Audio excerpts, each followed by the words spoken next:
So hello my dear students, अब हम करने वाले breathing and exchange of gas का पार्ट 2। ठीक है, आ जाओ। तो हमारा पहला क्वेश्चन है यहाँ पे कि in man and mammals air passes from outside into the lungs through, मतलब बेसिकली एयर के पैसेज का हमें रास्ता बताना है। ठीक है, सबसे पहले नेजल कैविटी, यहाँ नॉस्ट्रल्स आता है, फिर यहाँ से अंदर जाके नेजल कैविटी है, नेजल कैविटी, फिर लैरिंग्स और फेरिंग्स। यहाँ पे हो गई गड़बड़, क्यों? सबसे पहले आपका आना चाहिए बेटा फेरिंग्स। ठीक है, व्हाट इज फेरिंग्स? भाई फेरिंग्स तो कॉमन चैम्बर है। क्या है फेरिंग्स? Common chamber. फेरिंग्स किसके लिए कॉमन चैम्बर है? फूड के लिए एंड विंड के लिए, मतलब फूड पाइप विंड पाइप आसपास होती है। ठीक है, तो ये मैंने बनाया मेरा फूड पाइप, इसोफेगस कहते हैं हम इसको, और यहाँ मेरा है विंड पाइप, और इधर होता है मेरा लैरिंग्स। तो पहले फेरिंग्स आता है, फिर लैरिंग्स आता है। ठीक है, और लैरिंग्स के बाद मेरा विंड पाइप ट्रैकिया आ जाएगा। तो मैं लैरिंग्स फेरिंग्स नहीं कर सकती, ये उल्टा हो गया। चलो यहाँ तो सही लिखा है, इधर भी गलत लिखा है, यहाँ सही लिखा है, मतलब इन दो ऑप्शन में से कोई मेरा ऑप्शन होगा। चेक करते हैं, पहले नेजल कैविटी, फिर फेरिंग्स, फिर लैरिंग्स, फिर ट्रैकिया, फिर ब्रोंकियोल्स, फिर ब्रोंकाई। नहीं, पहले ब्रोंकाई और फिर ब्रोंकियोल्स। तो ये ऑप्शन गलत है, तो मेरे पास बच गया option 4 is my correct answer. ठीक है, तो पैसेज बहुत इंपॉर्टेंट है। अभी आगे चलते हैं। Well developed respiratory system is found at, well developed किस में मिलेगा? सबसे डोमिनेंट कौन है? हम ऑब्वियसली मैमल्स, मैमल्स के पास हमारे पास लंग्स प्रेजेंट है।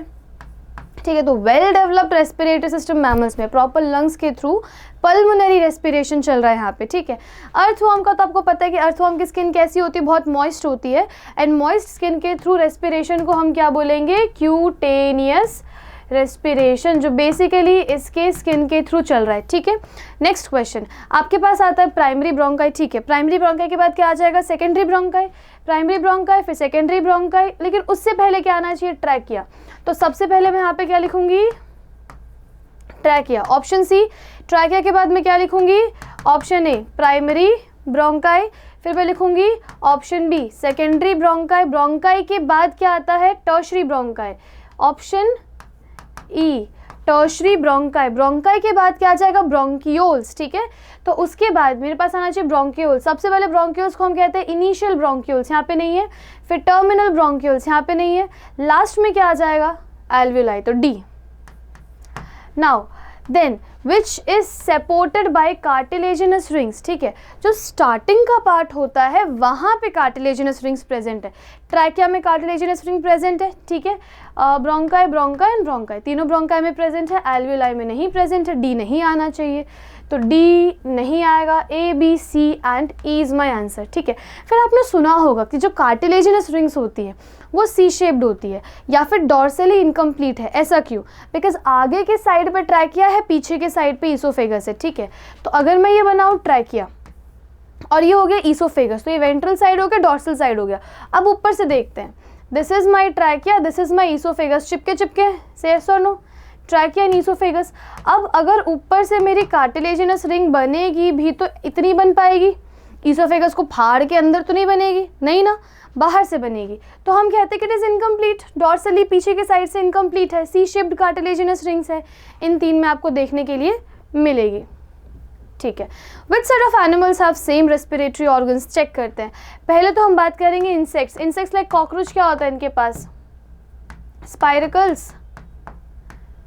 इसको हम क्या बोलते हैं? Tracheal respiration, tracheal respiration. ठीक है, एम्फीबियंस लाइक फ्रॉग्स, फ्रॉग्स के पास क्या है? लंग्स प्रेजेंट है, एम्फीबियंस के पास लंग्स प्रेजेंट हो सकते हैं। खैर फ्रॉग्स के पास तो बहुत है, फ्रॉग अपनी स्किन से रेस्पायर कर सकता है, क्यूटेनियस रेस्पिरेशन। फ्रॉग अपनी बकल कैविटी से भी रेस्पायर कर सकता है, बक्कोफेरेंजियल रेस्पिरेशन। ठीक है, तो ये हो गया। Reptiles and mammals, yes lungs and lungs हम कह सकते हैं, लंग्स एंड लंग्स। स्पॉन्जेस का रेस्पिरेशन होता है बॉडी सरफेस के थ्रू, डन। और इसके बाद अर्थवर्म का होता है स्किन के थ्रू। देखो स्पॉन्जेस में स्किन है ही नहीं, वो सिंपल डिफ्यूजन हो जाता है स्पॉन्जेस में, है ना, जबकि यहाँ पे अर्थवर्म में प्रॉपर स्किन के थ्रू रेस्पिरेशन चलेगा। उसके बाद एक्वेटिक वर्ड आया, मतलब गिल्स होना चाहिए, टेरेस्ट्रियल आ गया मतलब गिल्स काम नहीं करेंगे। ठीक है, तो माई करेक्ट आंसर इज ऑप्शन 3, जहाँ पे रेप्टाइल्स एंड मैमल्स दोनों ही लंग्स के थ्रू रेस्पायर करने वाले हैं। ठीक है, Which of the following has same respiratory organ as in frogs? देखो फ्रॉग्स के पास क्या है? फ्रॉग्स के पास लंग्स भी होता है, क्यूटेनियस स्किन से भी रेस्पिरेशन है, बकोफेरेंजियल भी है। फिश नहीं आएगा बिकॉज फिश गिल्स रेस्पायर करती है। तो क्या फ्रॉग्स के पास गिल्स नहीं है? नहीं, हमने सुना है सिर्फ और सिर्फ फ्रॉग्स के टैडपोल में गिल्स होते हैं, एडल्ट फ्रॉग के पास गिल्स नहीं होते, फिश नहीं आ सकते, ठीक है। अगेन एक्वेटिक में मोस्टली इनका रेस्पिरेशन गिल्स के थ्रू ही होता है, नहीं होगा ऑप्शन। इंसेक्ट्स में क्या होता है, 10 पेयर ऑफ स्पाइरिकल्स है ना, तो इनके पास स्पाइरिकल्स भी नहीं है। क्या आंसर आना चाहिए, मैमल्स, इनके पास लंग्स है, मैमल्स के पास लंग्स है, ठीक है। आगे चलते हैं, which of the following is not the functional conducting part. देखो दो पार्ट है, एक कंडक्टिंग एक एक्सचेंज। एक्सचेंज पार्ट में तो आता है एल्वियोलाई, एल्वियोलर डक्ट, ठीक है, जो एंडिंग के पार्ट से, या फिर ब्रोंक्यूल्स, इनिशियल, टर्मिनल, रेस्पिरेटरी, सिर्फ रेस्पिरेटरी ब्रोंक्यूल्स आते हैं, respiratory bronchioles, alveolar duct and alveoli, ये हमारे एक्सचेंज पार्ट है। इसको छोड़ के नॉस्ट्रल से लेके पूरा पाथवे कैसा है, कंडक्टिंग, एयर को कंडक्ट करेगा। अगला सवाल कि कंडक्टिंग पाथवे क्या करता है, कंडक्टिंग पाथवे जो बाहर की एयर है उसे ह्यूमिडिफाई करता है, उसमें मॉइस्चर ऐड करता है, उसे बॉडी टेम्परेचर पर लेके आता है, प्लस यहाँ जो सीलिया है फिल्टर की तरह काम करेंगे और डस्ट पार्टिकल को बाहर रोक देंगे ताकि क्लीन प्योरीफाइड एयर हमारी बॉडी में जाए, ठीक है। तो फंक्शन कौन सा नहीं है, ह्यूमिडिफिकेशन करेगा, ठीक है, मॉइस्चर ऐड करेगा। उसके बाद ट्रांसपोर्ट टिल एल्वियोलाई, ट्रांसपोर्ट तो करता ही है, डिफ्यूजन नहीं होता है, फॉरेन पार्टिकल्स को रिमूव करता है। So option 3।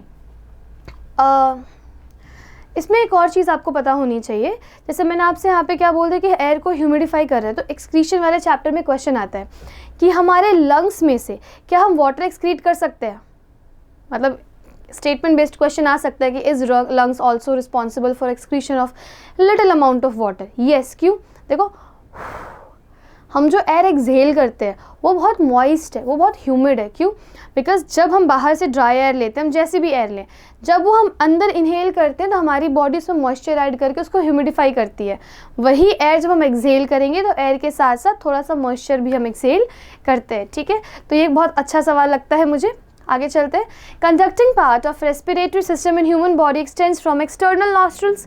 यहाँ से कंडक्टिंग पार्ट स्टार्ट हो जाएगा तो मैं बोलूँगी एक्सटर्नल नॉस्ट्रल्स, ठीक है, अप टू टर्मिनल ब्रोंक्यूल्स तक, बेटा टर्मिनल ब्रोंक्यूल्स तक, ठीक है। पाथवे याद है, हमने कहा था ना ट्राइकिया से अपन स्टार्ट करते हैं, ट्राइकिया फिफ्थ थोरैसिक वर्टिब्रे पे डिवाइड हो जाएगा, primary bronchi, secondary bronchi, tertiary bronchi, bronchi के बाद bronchioles, initial bronchioles, terminal bronchioles, फिर आता है रेस्पिरेटरी ब्रोंक्यूल्स, पर वो एक्सचेंज पार्ट का है, ठीक है, वहाँ से गैसेज एक्सचेंज होंगे। कंडक्शन हमारा टर्मिनल ब्रोंक्यूल्स तक ही होता है। प्लूरल फ्लूइड इज लोकेटेड, भाई देखो ये जो प्लूरा वर्ड आ जाए ना, मतलब लंग्स के रिलेटेड है। अगर मैं लंग्स का डायग्राम ड्रॉ करूं,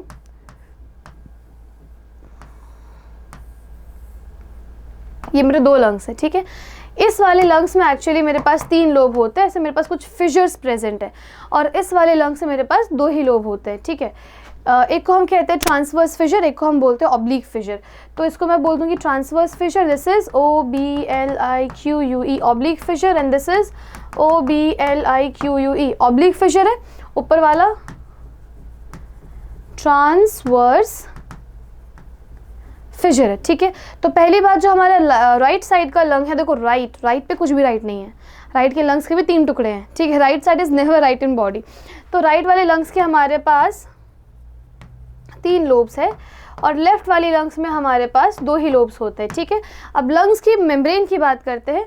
लंग्स की जो इनर मेम्ब्रेन है उसको हम बोलते हैं विसरल प्लूरा, या तो सिर्फ प्लूरा बोल दूं या फिर मैं बोलूँगी विसरल प्लूरा, अंदर वाली मेम्ब्रेन, ठीक है। लंग्स की जो बाहर वाली मेम्ब्रेन है उसे हम कहते हैं पेराइटल प्लूरा। क्या बोलेंगे बेटा, पेराइटल प्लूरा, ठीक है। तो दोनों प्लूरल मेम्ब्रेन के बीच में हमारे पास एक फ्लूइड प्रेजेंट होता है जिसे हम कहते हैं प्लूरल फ्लूइड, प्लूरल फ्लूइड। और ये जो प्लूरल फ्लूइड है, ये दो लंग्स हमारे एक्सपैंड हो रहे हैं, कॉन्ट्रैक्ट हो रहे हैं, तो एक्सपेंशन और कॉन्ट्रैक्शन के टाइम में इनमें फ्रिक्शन ना लग जाए, इस फ्रिक्शन को प्रिवेंट करने के लिए होता है, ठीक है। So pleural fluid is located in between outer and inner membrane. नहीं, ये ऑप्शन नहीं है। Pleural fluid located outer to outer, नहीं आउटर के आउटर में थोड़ी है, आउटर के इनर में है, ठीक है। इनर टू इनर, इनर के इनर में नहीं है। देखो इनर मेम्ब्रेन का इनर तो ये हो गया, यहाँ नहीं है, आउटर मेम्ब्रेन का आउटर ये हो गया, यहाँ नहीं है, दोनों मेम्ब्रेन के बीच में। So it should be outer to inner pleural membrane, inner pleural membrane के बाहर के साइड, ठीक है। So option 4 is my correct answer. Trachea divides into 2 parts, 2 primary bronchi, कहाँ पे, फिफ्थ थोरासिक वर्टिब्रे, यस हमने अभी डिस्कस किया है। चलो, द इंस्पिरेटरी रिजर्व वॉल्यूम क्या होता है, IRV प्लस क्या बोला इसने, टाइडल वॉल्यूम प्लस उसने क्या बोला, एक्सपिरेटरी रिजर्व वॉल्यूम, 3 चीज़ें बोल दी इसने, ठीक है। देखो जो नॉर्मल हम इनहेल करते हैं, inhale exhale, inhale exhale, inhale tidal volume है, ठीक है। अब inhale exhale, inhale forceful inhale, ये है inspiratory reserve volume, forceful inhalation, ठीक है। Inhale exhale, inhale exhale, inhale exhale, forceful exhale, ये होता है expiratory reserve volume, forceful exhalation, ठीक है। अब ये किसके बराबर है, ऑप्शन 1 इज इंस्पिरेटरी कैपेसिटी और ERVS। IV और TV को हम बोलते हैं इंस्पिरेटरी कैपेसिटी, कितना इनहेल कर सकते हैं, टाइडल वॉल्यूम करते हैं इनहेल, प्लस फोर्सफुल इनहेल करते हैं, प्लस उसने बोला ERV एक्सपिरेटरी रिजर्व वॉल्यूम, तो ऑप्शन 1 तो करेक्ट है, ठीक है। फिर उसने बोला total lung capacity minus functional residual capacity. सुनो, ERV के नीचे हमारे पास एक आता है रेसिडुअल वॉल्यूम, ठीक है। तो ERV और RV को हम बोलते हैं FRC फंक्शनल रेसिडुअल वॉल्यूम। अगर मैंने फंक्शनल रेसिडुअल लंग्स की पूरी कैपेसिटी में से, अगर लंग्स की पूरी कैपेसिटी में से मैं फंक्शनल रेसिडुअल वॉल्यूम को माइनस कर दूं तो मेरे पास तो 2 ही चीज़ें बची हैं, गलत हो गया ये तो, ठीक है। हमें तो तीनों को मिला के बोलना है। आगे inspiratory capacity plus FRC functional residual capacity, no, inspiratory capacity plus FRC, ये इतना हो गया, हमें रेसिडुअल वॉल्यूम को इंक्लूड नहीं करना है, ठीक है। आगे inspiratory capacity plus residual volume, भाई this is inspiratory capacity, this is RV, हम तो IRV TV प्लस ERV ढूंढ रहे हैं, ये किसके इक्विवेलेंट है, तो ये इंस्पिरेटरी कैपेसिटी प्लस ERV के इक्विवेलेंट है, ठीक है। ऐसे लिख सकते हैं। ऐसे बहुत क्वेश्चन आते हैं, आपको फटाफट ब्रेक करके इसे सॉल्व करने की प्रैक्टिस होनी चाहिए। ओके, अभी हमें प्रेशर देखना है। डीऑक्सीजनेटेड ब्लड में ऑक्सीजन का प्रेशर होता है बेटा 40, ऑक्सीजनेटेड ब्लड में कार्बन डाइऑक्साइड का प्रेशर होता है 40, तो 40 and 40 is your correct answer, ठीक है। चलो आगे चलते हैं। एक सेकेंड, ये शायद मैंने आपको कल सिखाया था कि बॉडी में जहाँ भी ऑक्सीजन कम है, लाइक डीऑक्सीजनेटेड ब्लड में ऑक्सीजन कम है तो 40, टिश्यू में ऑक्सीजन कम है तो 40, है ना। बॉडी में जहाँ भी कार्बन डाइऑक्साइड कम है, ऑक्सीजनेटेड ब्लड में कार्बन डाइऑक्साइड कम है 40, लंग्स में कार्बन डाइऑक्साइड कम है तो उसका प्रेशर 40, याद रखना। बॉडी में जहाँ भी ऑक्सीजन का पार्शियल प्रेशर कम है, प्रेशर 40 है, जहाँ भी CO2 का पार्शियल प्रेशर कम है, प्रेशर 40 है। बॉडी के अंदर जहाँ भी CO2 ज़्यादा है उसका प्रेशर 45 है, लाइक टिश्यूज़ में CO2 ज़्यादा है तो प्रेशर 45 है, डीऑक्सीजनेटेड ब्लड में CO2 ज़्यादा है तो प्रेशर 45 है, ये याद रखने की ट्रिक है।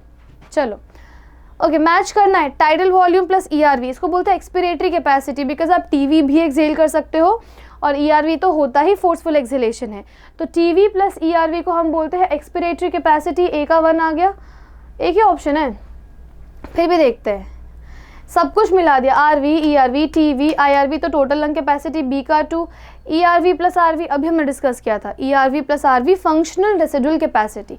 फंक्शनल रेसिडुअल का मतलब क्या है, बचा हुआ, रिमेनिंग। देखो तुम नॉर्मल इनहेल एक्सहेल कर रहे हो तो RV तो वो वॉल्यूम ऑफ एयर है जो लंग्स में हमेशा ही रहता है, वो लंग्स के बाहर कभी आता ही नहीं है, ठीक है। प्लस एक्सहेल, इनहेल करो, inhale exhale, inhale exhale, inhale exhale, forcefully exhale, हो गया। तो तुमने जो फोर्सफुली एक्सहेल किया उसके लिए पहले फोर्सफुली इनहेल किया क्या, नहीं ना। मतलब ये जो ERV है ये एक्चुअली हमारे लंग्स में प्रेजेंट होता है, ठीक है, ये हमारे लंग्स में हमेशा प्रेजेंट होता है जब तक हम इसको फोर्सफुली एक्सहेल ना करते, और फोर्सफुली एक्सहेल करने के बाद इनहेल करते वापस ये लंग्स में आ जाता है। तभी बोला फंक्शनल रेसिडुअल कैपेसिटी, कितना एयर नॉर्मली लंग्स में होता ही है, तो RV तो हमेशा होता है प्लस ERV भी होता है। RV को तो हम एक्सहेल नहीं कर सकते, ERV को जो हम बोलते हैं expiratory reserve volume forcefully exhale कर सकते हैं, फिर इनहेल कर लेते हैं, ठीक है। चलो आगे चलते हैं। If the volume of thoracic cavity is increased, the volume of pulmonary cavity will also increase। देखो ये thorax है फॉर एग्जाम्पल, ठीक है।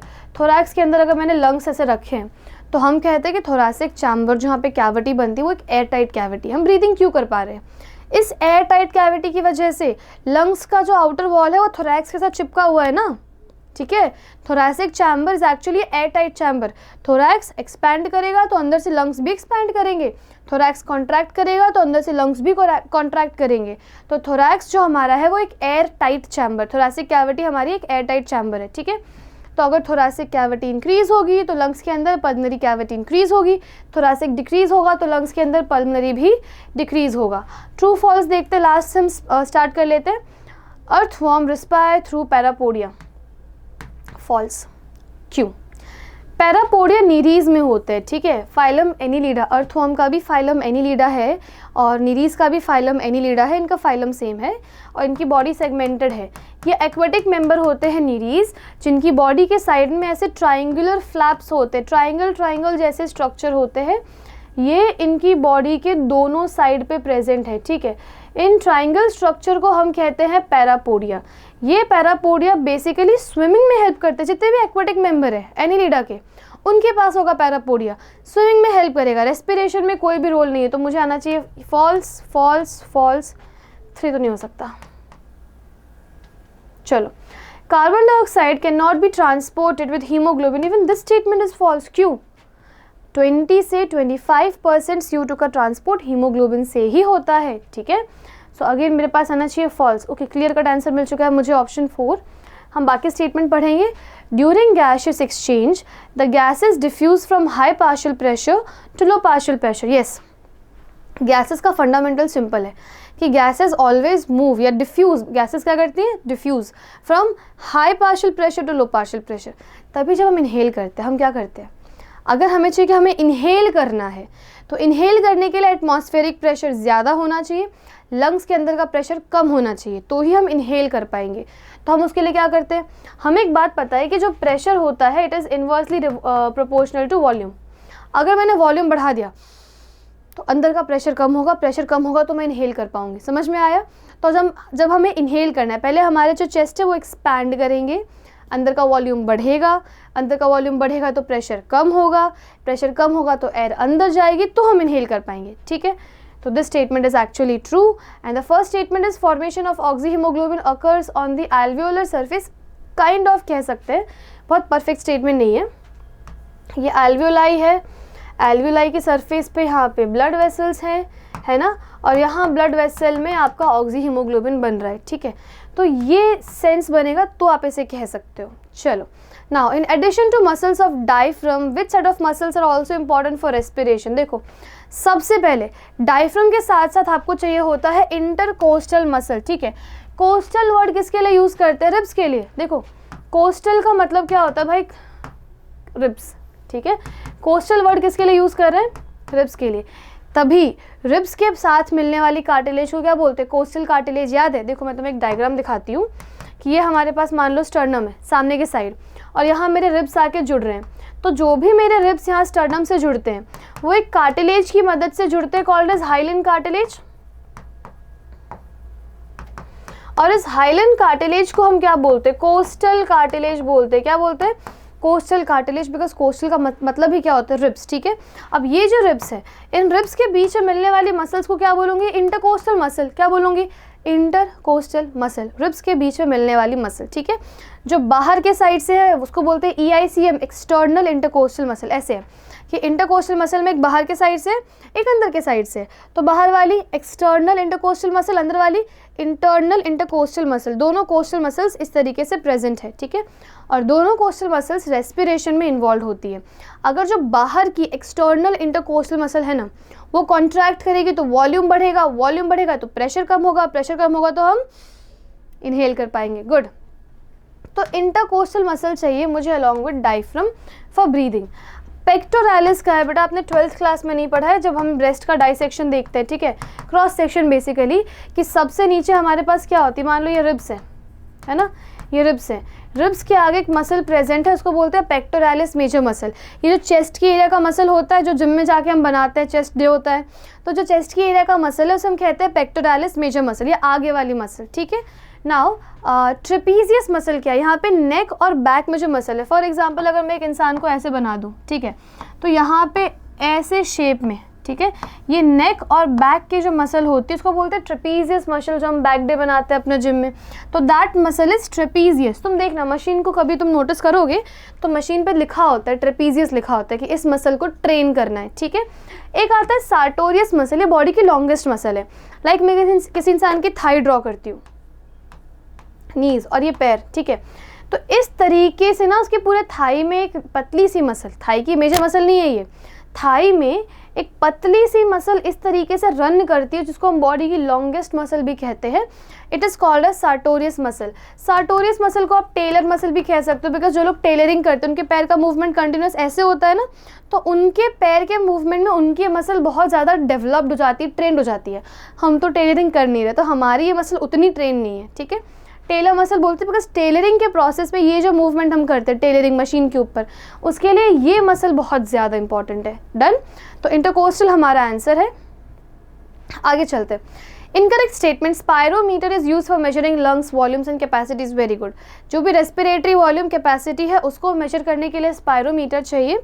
नॉर्मल ब्रीदिंग हम 1 मिनट में 12 से 16 टाइम्स ब्रीद करते हैं। टायरल वॉल्यूम इज 500 ml पर मिनट, नहीं पर ब्रीथ, एक बार 500, एक बार 500 पर मिनट तो ज़्यादा हो जाएगा, पर मिनट निकालना है तो 500 इंटू 12 कर दो, कुछ 6000 आ जाएगा, या फिर 500 इंटू 16 कर दो, कुछ 8000 आ जाएगा, ठीक है। तो this statement is wrong, incorrect ही ढूंढना था। Exchange of gases between blood and tissues by diffusion, yes body में जहाँ भी गैसेज का एक्सचेंज होगा वो डिफ्यूजन से होगा। नॉट ड्यूरिंग इंस्पिरेशन, इनहेल कैसे करते हैं, देखो पूरा मैकेनिज्म सीखते हैं।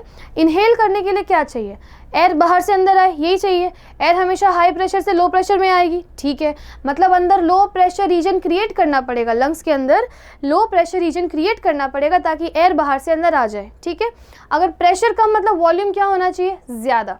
प्रेशर कम मतलब वॉल्यूम ज़्यादा। तो हमने बोला इनहेल करने के लिए मुझे प्रेशर कम चाहिए, उसके लिए मुझे वॉल्यूम को इंक्रीज़ करना पड़ेगा। तो सबसे पहले क्या होता है, थोरैक्स में नॉर्मली जो डायफ्रम है, दिस इज़ माय डायफ्रम, ठीक है, मैं डी से रिप्रेजेंट करती हूँ ये रिलैक्स्ड है। जब भी रिलैक्स्ड होगा ये डोम शेप में होगा ऐसे, है ना। डन। और यहाँ मेरे रिब्स हैं, ये देखो रिब्स, और रिब्स के बीच में मिलने वाली मसल है इंटरकोस्टल मसल, ऐसे रिब्स प्रेजेंट है, ठीक है। अब मुझे वॉल्यूम बढ़ाना है, तो वॉल्यूम बढ़ाने के लिए ये जो मेरी इंटरकोस्टल मसल है EICM, external not internal, external intercostal muscle अभी क्या करेगी, कॉन्ट्रैक्ट। सबसे पहले क्या होता है, EICM कॉन्ट्रैक्ट करता है। तो EICM के कॉन्ट्रैक्ट करने की वजह से जो रिब्स होते हैं, रिब्स लिफ्ट्स अपवर्ड्स, ये जो रिब्स होते हैं ऊपर की तरफ उठ जाते हैं। देखो अभी जो रिब्स ऐसे थे, ठीक है, वो थोड़े और ऐसे हो जाएंगे, और ज़्यादा रिब्स और ऊपर की तरफ क्या हो गए, उठ गए। तो क्या ये वॉल्यूम ऐसे बढ़ गया, है ना, वॉल्यूम बढ़ गया।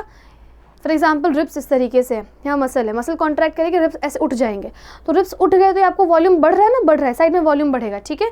तो रिब्स के उठने से क्या होता है, वॉल्यूम बढ़ता है, बढ़ रहा है वॉल्यूम, लग रहा है कि रिब्स उठ रही हैं, ठीक है। अब ये वॉल्यूम कौन सी एक्सिस पर बढ़ा, तो ये क्या है, डॉर्सल, ये क्या है, वेंट्रल। डॉर्सल से वेंट्रल साइड पर रिब्स जुड़े होते तो ये वॉल्यूम डॉर्सो वेंट्रल एक्सिस पर बढ़ता है, ठीक है। तो वॉल्यूम बढ़ेगा on dorso ventral axis, EICM के कॉन्ट्रैक्ट होने से। मैंने यहाँ लिख दिया वॉल्यूम इंक्रीज होगा ऑन डॉर्सो वेंट्रल एक्सिस, पहला ये। दूसरा जो डोम शेप डायफ्राम था, डायफ्राम भी कॉन्ट्रैक्ट करता है, डायफ्राम कॉन्ट्रैक्ट करके फ्लैट हो जाता है, जो पहले ऐसे था अब वो फ्लैट हो गया है, तो ये भी वॉल्यूम बढ़ा, ठीक है। तो डायफ्राम के कॉन्ट्रैक्शन से वॉल्यूम बढ़ता है कौन सी एक्सिस पर, देखो एंटीरियर, नीचे posterior, antero posterior axis. Diaphragm dome shape, diaphragm contract हो गया, अगर डोम शेप से कॉन्ट्रैक्ट हो गया तो वॉल्यूम हेड से टो एंटीरियो पोस्टीरियर एक्सिस पर बढ़ेगा, ठीक है। तो डायफ्राम का वॉल्यूम बढ़ता है एंटीरियो पोस्टीरियर एक्सिस, दोनों से क्या हो गया, वॉल्यूम बढ़ा, वॉल्यूम बढ़ेगा तो प्रेशर कम, प्रेशर कम तो एयर बाहर से अंदर, तभी तो यार बाहर से हम एयर इनहेल क्यों कर पा रहे हैं, बिकॉज अंदर प्रेशर कम है। एयर हमेशा हाई प्रेशर से लो प्रेशर रीजन में ही ट्रैवल करता है। तो डायफ्राम ड्यूरिंग इंस्पिरेशन, अगर इनहेल करना है, हवा अंदर लेना है, तो डायफ्राम को कॉन्ट्रैक्ट करना पड़ेगा and contraction dash pressure develops in lungs. Lungs में प्रेशर क्या हो गया, कम हो गया, कम का मतलब है नेगेटिव प्रेशर, तो यहाँ पे negative, option 2 is my correct answer, ठीक है। नेगेटिव प्रेशर, अगर लंग्स में प्रेशर कम है तो उसको हम नेगेटिव प्रेशर भी कहते हैं, ठीक है। आगे चलते हैं। Which of the following doesn't occur during inspiration. Inspiration में क्या नहीं होता? इंस्पिरेशन में कॉन्ट्रैक्शन ऑफ डायफ्राम मसल्स अभी हमने पढ़ा है, ठीक है। उसके बाद increasing thoracic volume, yes, inspiration करना है, वॉल्यूम बढ़ाओगे तो प्रेशर कम होगा तो ही हवा अंदर आएगी। अच्छा, thorax is a air tight chamber, thorax का वॉल्यूम बढ़ेगा तभी लंग्स का वॉल्यूम बढ़ेगा, तो ये भी होता है। Increase in intra pulmonary pressure, नहीं, अंदर प्रेशर कम होगा, बाहर प्रेशर ज़्यादा है तो एयर है हाई प्रेशर से लो प्रेशर में मूव करेगी। So option 3 is my correct answer, ठीक है। EICM तो कॉन्ट्रैक्ट होता ही है। Now during expiration intra pulmonary pressure, देखो एक्सपिरेशन एयर अंदर से बाहर जाएगा, मतलब अंदर होना चाहिए हाई प्रेशर, बाहर एटमॉस्फेयर का प्रेशर होना चाहिए लो। अब एटमॉस्फेयर में तो हम चेंज नहीं कर सकते, हम अंदर ही चेंज कर सकते हैं, मतलब लंग्स के अंदर का pressure intra pulmonary pressure should be greater than atmospheric pressure, ठीक है। तो intra pulmonary pressure must become greater than atmospheric pressure, तभी हम एक्सहेल कर पाएंगे।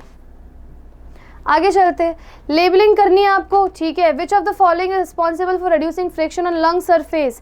फ्रिक्शन फ्रिक्शन फ्रिक्शन, भाई फ्रिक्शन मतलब क्या होता है? फ्लूइड। कौन सा फ्लूइड? Pulmonary fluid. अब देखो यहाँ पे ए की लेबलिंग अंदर तक जा रही है, कुछ ब्रोंकाई वोंकाई होगा यहाँ पे।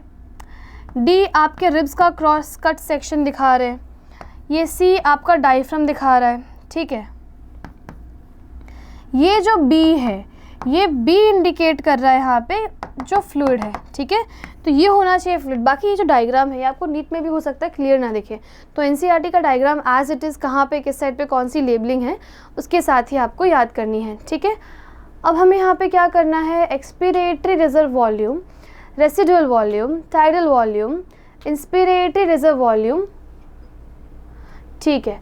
Then functional residual capacity is equal to, सवाल इतना सा है कि फंक्शनल रेसिडुअल कैपेसिटी किसके बराबर है? भाई FRC क्या होता है? ERV प्लस RV कहाँ लिखा है? Reserve volume residual volume A, so A plus expiratory reserve volume कहाँ लिखा है?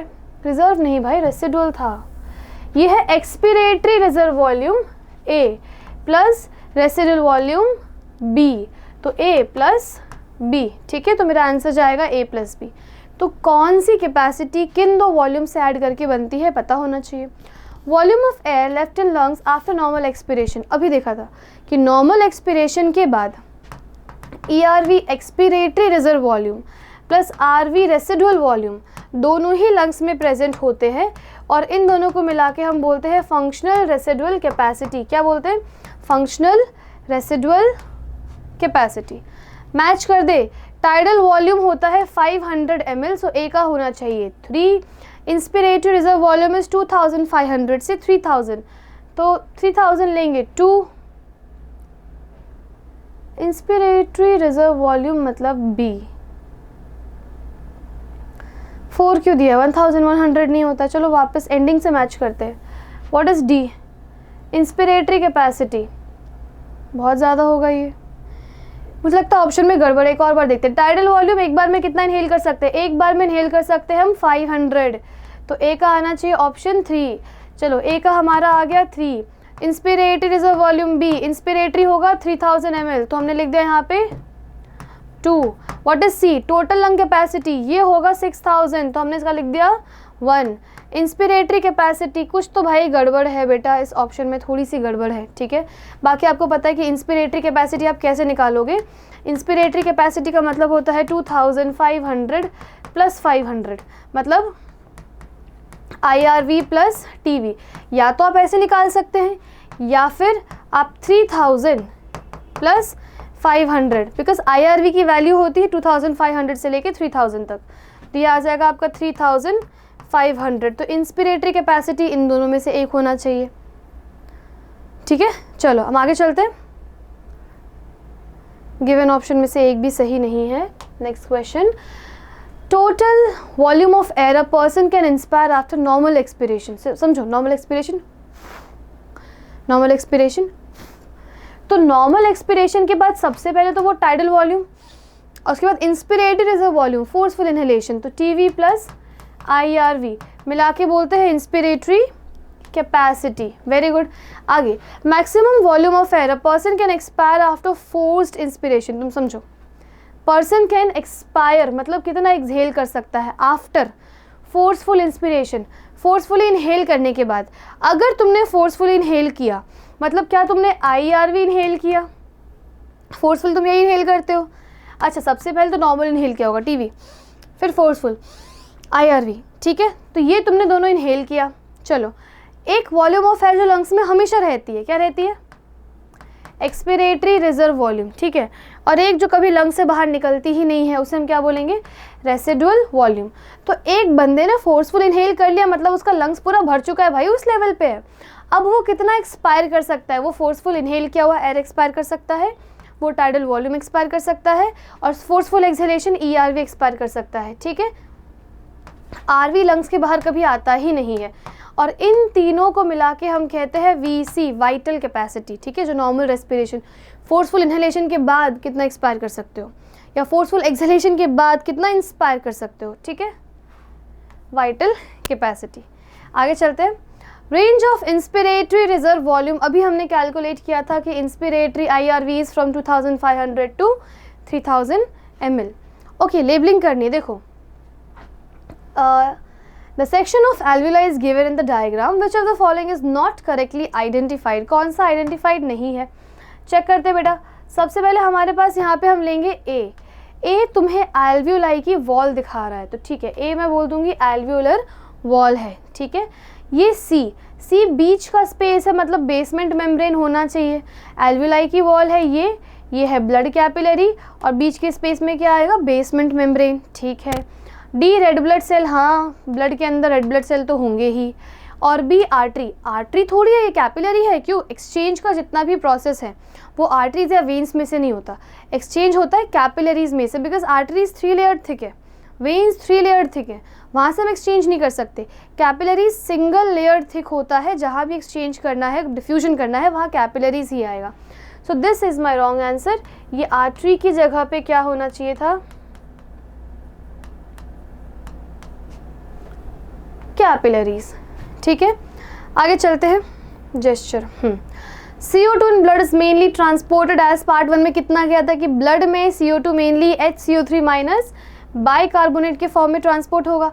How much oxygen is transported as oxy haemoglobin, what is oxy haemoglobin, haemoglobin के साथ oxygen and approximately 97% of oxygen, बचा हुआ 3% प्लाज्मा में डिजोल्व होकर transport होता है। Wall of alveoli is composed of, alveoli की जो वॉल होती है वो सिंपल स्क्वामस एपिथेलियम से बनती है। तो सिंपल स्क्वामस एपिथेलियम क्यों, बिकॉज यहाँ से करना एक्सचेंज, बॉडी में जहाँ से भी एक्सचेंज करना है, डिफ्यूजन करना है, वहाँ पे सिंपल स्क्वामस एपिथेलियम प्रेजेंट होगा, ठीक है। ग्लोमेरुलस, ब्लड का डिफ्यूजन, सिंपल स्क्वामस एपिथेलियम।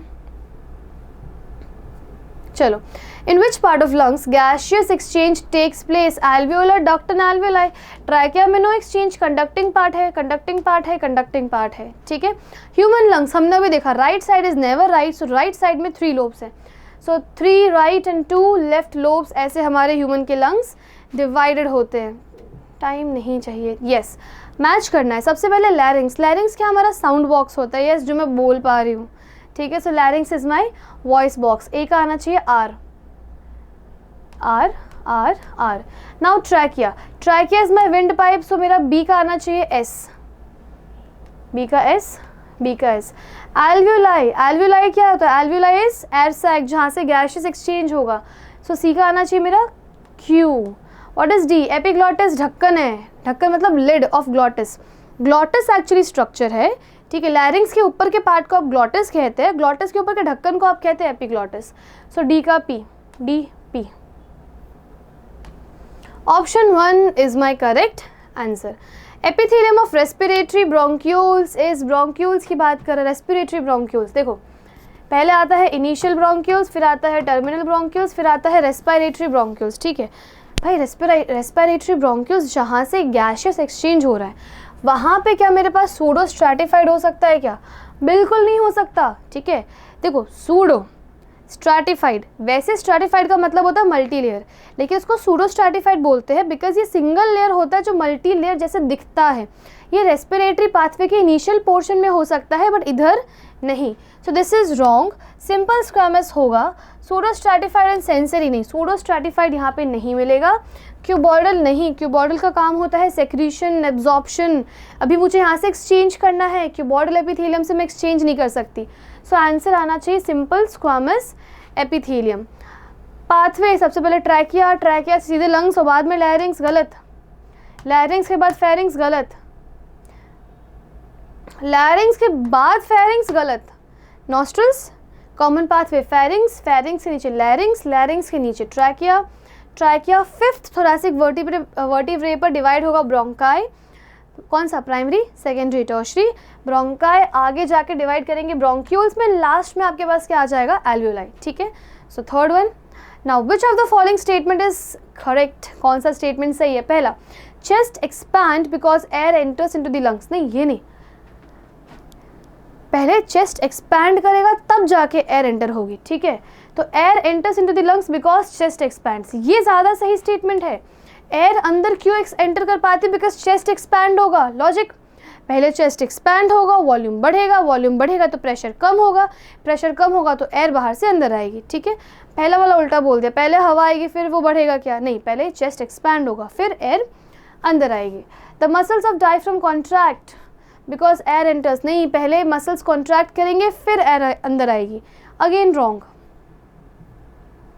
चलो एक second, 81, 82 which statement is correct? हम देखते सबसे पहले, pulmonary ventilation is equal to alveolar ventilation. No, pulmonary ventilation किसको बोलते हैं? ब्रीथिंग, जो आप नॉर्मल इनहेल करते हो, एक्सहेल करते हो। एल्वियोलर वेंटिलेशन जो एल्वियोलाई है ना, एल्वियोलाई में जो गैसेस का एक्सचेंज हो रहा है, जब हम नॉर्मल इनहेल करते हैं या हम एक्सहेल करते हैं तो उस टाइम पे हम 500 ml एयर को इनटेक कर रहे हैं। ठीक है, पर 500 ml में जो 150 ml होता है वो हमारे पाथवे में रह जाता है, और एल्वियोलाई तक एक्सचेंज होने के लिए सिर्फ 350 ml ऑफ एयर ही पहुंच जाता है। तो 500 350 कहीं से इक्वल नहीं है। लाइक इतना लंबा पाथवे यार, तुम 500 ml अगर इनहेल भी करते हो उसमें 150 ट्रैकिया, ब्रोंकाई, ब्रोंक्यूल्स में रहता है। एल्वियोलाई तक 350 ml ऑफ एयर ही पहुंच पाता है। तो एल्वियोलाई में एक्सचेंज के लिए कितना एयर पहुंचा? ठीक है, तो यहाँ पे इस वर्ड को हम बोलेंगे alveolar ventilation. Pulmonary ventilation is less? No. Alveolar ventilation is more? No. Alveolar ventilation जो 350 है is less than pulmonary ventilation which is equal to 500 ml। आगे, volume of air remains in lungs after normal expiration. Normal expiration के बाद forceful ERV, forceful exhalation plus RV, दोनों ही volume of air हमारे lungs में रहते हैं।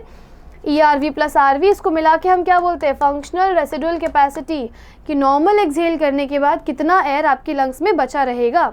The first step in respiration is breathing. सबसे पहले क्या होता है? Pulmonary ventilation, breathing, by which atmospheric air हमारी बॉडी में जाती है। पहले ब्रीदिंग करेंगे, लंग्स तक एयर जाएगा, फिर एक्सचेंज स्टार्ट हो रहा है। ठीक है, during the estimation of which volume capacity contraction of IICM। What is IICM? Internal intercostal muscle. Forceful exhalation, forceful exhalation के लिए आपको क्या चाहिए होता है? IICM का कॉन्ट्रैक्शन। तो मैं लिख सकती हूँ फोर्सफुल एक्सहेलेशन का मतलब है एक्सपायरेटरी रिजर्व वॉल्यूम। अगर शॉर्ट में समझते हैं, EICM कॉन्ट्रैक्ट होगा तो लंग्स एक्सपैंड होंगे, लंग्स एक्सपैंड होंगे तो एयर अंदर आएगा। तो EICM तो रिलैक्सड है, तो अच्छा EICM कॉन्ट्रैक्ट करने पे एयर अंदर आ रहा था, तो EICM के रिलैक्स करने पे एयर बाहर चला गया।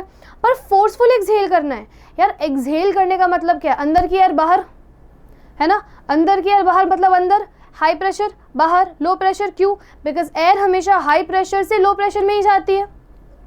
ठीक, अब अंदर हाई प्रेशर रीजन क्रिएट करना है तो हाई प्रेशर मतलब वॉल्यूम कम होना चाहिए। वॉल्यूम कम कैसे करेंगे? पहले तो अपन ने EICM को रिलैक्स कर दिया, वॉल्यूम कम हो गया, नॉर्मल एक्सपिरेशन। डायफ्राम रिलैक्स है, नॉर्मल एक्सपिरेशन। अब IICM जब कॉन्ट्रैक्ट करेगा तो IICM के कॉन्ट्रैक्शन से रिब्स और अंदर जा रही, देखो ये वॉल्यूम और कम हो गया।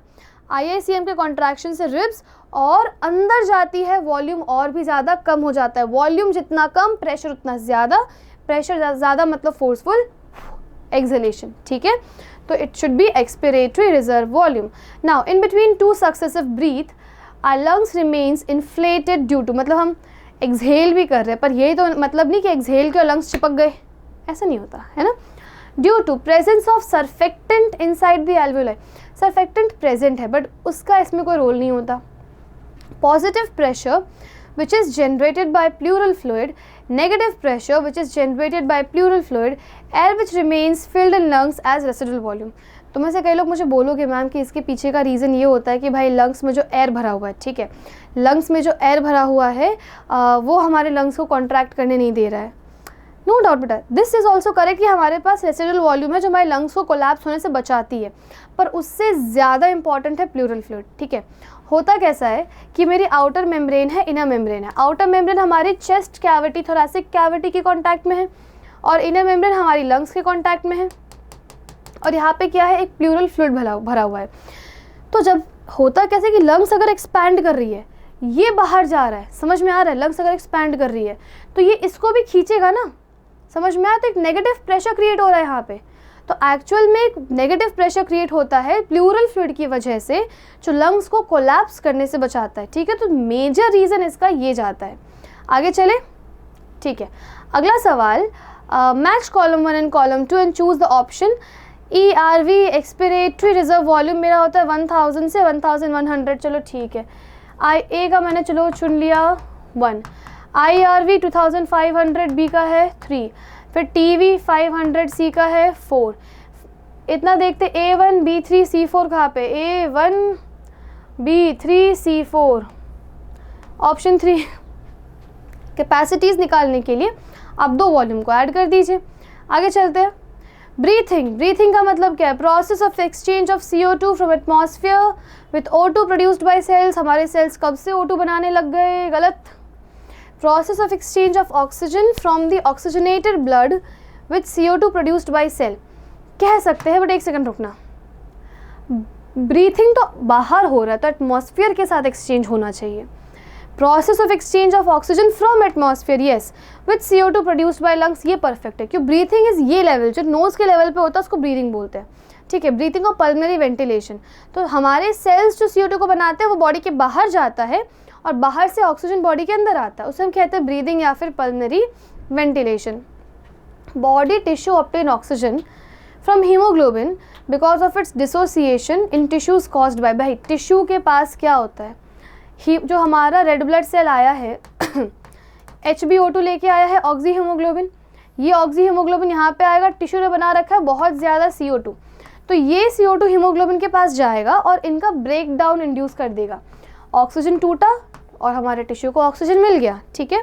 तो it's caused by high CO2 concentration, ये हाई CO2 कॉन्सेंट्रेशन ही है जो ऑक्सी हीमोग्लोबिन को तोड़ेगा। ओके, लास्ट क्वेश्चन है हमारा ये कि which of the following statement is not true, इनमें से कौन सा स्टेटमेंट गलत है। पहला, the partial pressure of oxygen in deoxygenated blood is 40, yes. जहाँ भी ऑक्सीजन कम, डीऑक्सीजनेटेड ब्लड है भाई, ऑब्वियसली ऑक्सीजन कम होगा, तो वहाँ पे इसका पार्शियल प्रेशर 40 है। The partial pressure of oxygen in oxygenated blood 95 mmHg होता है। The partial pressure of oxygen in alveoli is 104। Partial pressure of CO2 in alveoli is 40। जहाँ भी CO2 कम है, CO2 का प्रेशर क्या होगा, 40। तो आज के लिए इतना ही, थैंक यू।